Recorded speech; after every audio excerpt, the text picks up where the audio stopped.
Hello friends, welcome to Avees financial focus. ഇന്ന് നമ്മൾ discuss ചെയ്യാൻ പോകുന്ന ടേം എബിറ്റ് എന്ന് പറയുന്ന ടേം ആണ്. സ്റ്റോക്ക് മാർക്കറ്റിൽ എന്താണെന്നുള്ളത് മനസ്സിലാക്കാം.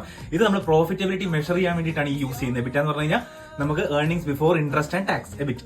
അപ്പം ഇത് നമുക്ക് എങ്ങനെയാണ് സിമ്പിൾ മെത്തഡോളജി മനസ്സിലാക്കാം. നമ്മളിപ്പോൾ കമ്പനി റവന്യൂ ജനറേറ്റ് ചെയ്യുന്നുണ്ടാവുമല്ലോ. അപ്പോൾ എത്രയാണെന്ന് വിചാരിക്കുക, ഒരു 10,000 കോടിയാണെന്ന് വിചാരിക്കുക. ഇനി കോസ്റ്റ് ഓഫ് ഗുഡ്സ് സോൾഡ്, എത്ര ഗുഡ്സ് സോൾഡ് ചെയ്തു എന്നുള്ളതാണ് കോസ്റ്റ് വന്നു കഴിഞ്ഞാൽ. അപ്പോൾ അത് 5,000 ആണെന്ന് വിചാരിക്കുക. അപ്പം നമുക്ക് 10,000 മൈനസ് 5,000 നമുക്ക് 5,000 കിട്ടും.